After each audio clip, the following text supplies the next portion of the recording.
the golden decade is obviously closely linked to the fact that this report suggests a overproportional growth in travel, right?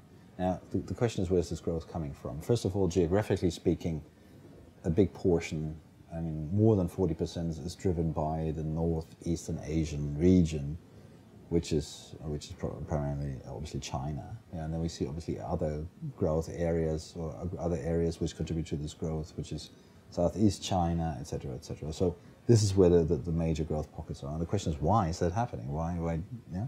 So, I mean, obviously we're talking about many people in these areas, right, in Asia Pacific, but the fact is that people have a higher disposable income.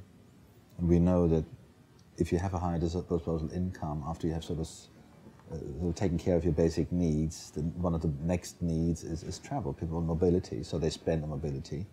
And we know that because of, for instance, low-cost carriers, there's a price point where people actually have easy access to transportation.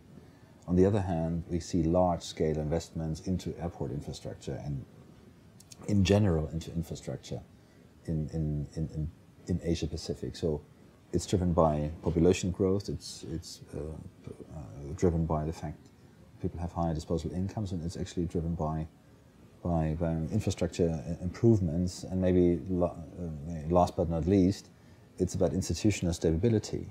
And one of the, I mean, clearly the countries who provide institutional stability, which allow for foreign direct investment, yeah, I mean, clearly institutional stability is very important to drive growth in infrastructure, investment in infrastructure, and countries that may not have the possibilities to drive this institutional stability with all the other three factors, they may not have the same growth rates. Things, I mean, countries which are closer to my heart in this case is potentially Nigeria. Yeah, amazing wealth, amazing possibilities. The question is whether institutions will allow for foreign direct investment to foster the spirit and the framework of growth.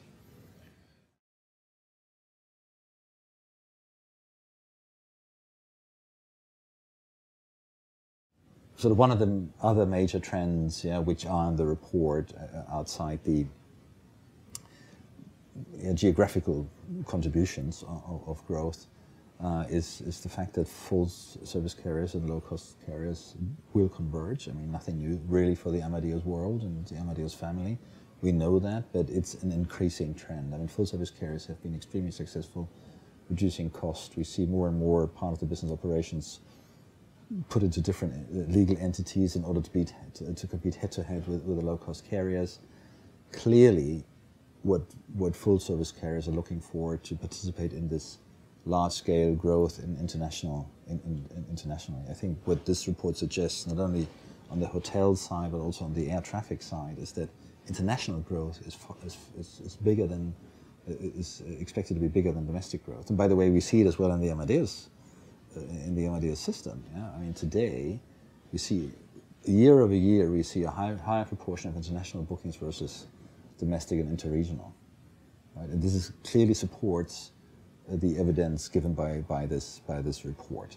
Yeah? So we will see that full service carriers will focus on hubs. They will focus on trying to funnel international intercontinental traffic into their hubs and feed them into the destination market. So one big trend around there, and the third trend actually around what we call door-to-door in Amadeus, but is really about seamless.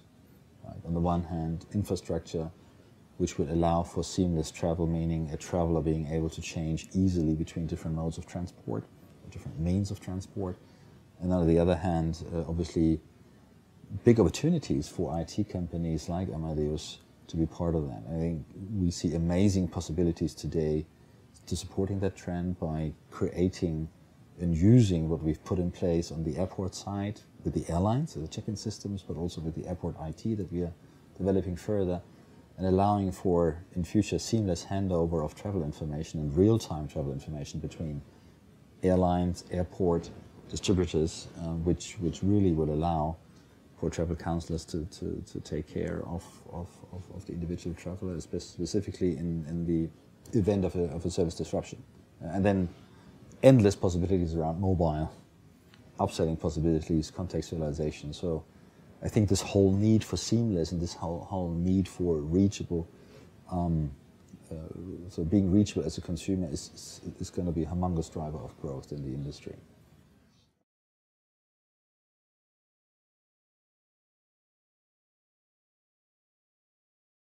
I think clearly connected is around connecting the dots of information throughout the travel chain, create this flow of information between the different elements of travel. Right? So this is going to be a fortress of competitive advantage for Amadeus if we keep going on this path, and we do it successfully. So this is about this connected idea. It could also obviously making sure that the consumer and the traveler is being connected. Now the personalized, personalized from my perspective means that first of all we allow or we enable our providers, our customers to reach their customers with personalized offers, depending what the value of the customer is, depending where the customer is, and obviously in what context he is in. I think when we talk about personalized, we always have to think about the context that traveler is in, meaning where is he, what are her needs at this point in time.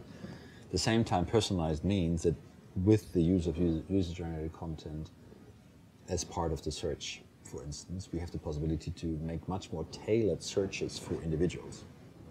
It's not only the itineraries, not only the fares, not only the mobility, not only the sort of dynamic pricing depending on the day you're traveling. It will also be what your preferences are as a customer, and your preferences depending on obviously evaluation other customers have given. So this is around this personalized offer. This is from a provider perspective. It can also be from a subscriber perspective. And then when we talk about sustainable, I think clearly if we are talking about a 5% growth, more than 5% growth in the next 10 years, there will be big environmental issues we have to take care of.